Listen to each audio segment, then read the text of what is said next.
Okay, so we're just keeping it rolling here. Keeping it real. I think I need a little more light, sorry. Just give me a second here. That's the thing when you're trying to do new environments, you gotta get the lighting right. Anyways, so back in business here. So that was an extremely tantalizing track. It really whets the appetite. It's pulling me in. Okay, this is going to be an interesting album, and that's the way I feel about it after listening to this track. It started off with a kind of I noted a kind of a bluesy feel, a kind of a soulful feel, and then it had this, of course, this sort of spacey vibe going on.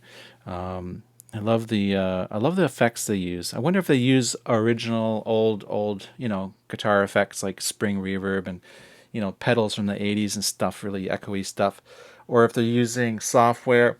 I did for the first time since listening to the Mars Volta. This is the first song that I was listening to, and I was closing my eyes as you saw in the one part because I sometimes get a little distracted. And I want to focus, and I'm thinking, oh yeah, this Omar is producing this, I believe, and he's over his mixer board, and you're hearing exactly what Omar wants you to hear, right? He's the producer. I mean, you also want to hear what the musicians are, how they're expressing their art and their creativity, but there is that overarching vision that Omar must have, and I just sort of tried to connect there actually as I was listening and imagining him working on the faders, choosing the kind of sounds he wanted to add or how he wanted to blend things. Fascinating.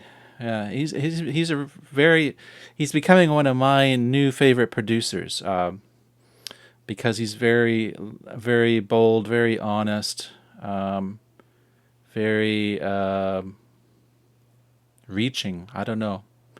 He's really a visionary kind of producer, I would say. And I'm really glad when I looked at some of the information on the web about this band, how if they've charted, their albums chart. They sell. In this day and age, it's harder to sell albums, physical albums, I guess. But they were doing pretty good for a progressive band, a progressive rock band. They were doing well. Yeah, there was that sort of Santana meets Duran Duran. I don't know why I thought of Duran Duran. Maybe it's just the feel. Duran Duran from the '80s was all about sort of a cutting edge kind of a fashion kind of feel. It's fashion as art. Oh, what's that? The artist, the soup can guy. He made the soup cans. To me, that's all actually a kind of a all similar kind of a feel. The sort of commercial art kind of aspect. It looks like it's commercial, but it's art, and it's sort of and it because it's so radical, it defeats the purpose of being commercial. But then it's full of opposites, I guess you could say. That's what I liked about Duran Duran and New Wave. I think was kind of trying to do that. There's a bit of a modern art feel to it.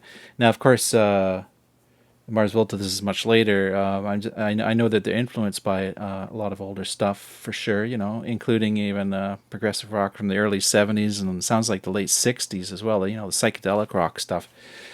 So I am really enjoying this. So it whets the appetite.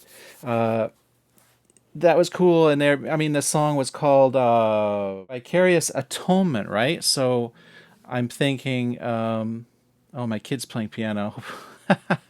If it picks it up and tries to say that I'm lifting that music, that would be ironic.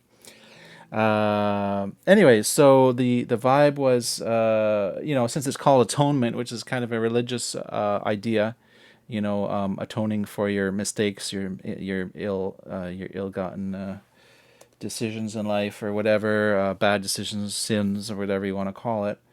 There's a heavy churchy organ, which is perfect. It just lined up really nice. I was looking at some of the lyrics, pretty abstract. Don't let the hands sharpen the eyes.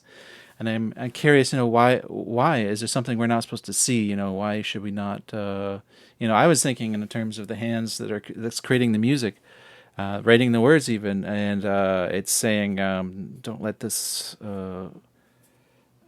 sharpen your eyes.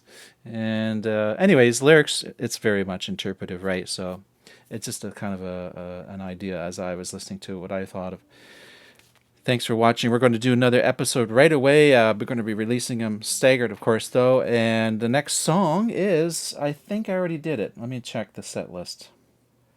Yeah, so the next song is Tetragrammaton, which I already reacted to. So you can check that out. Go to the playlist, the reacting to the Mars Volta playlist on my channel, and you'll find all these playlists of all this music and my reactions.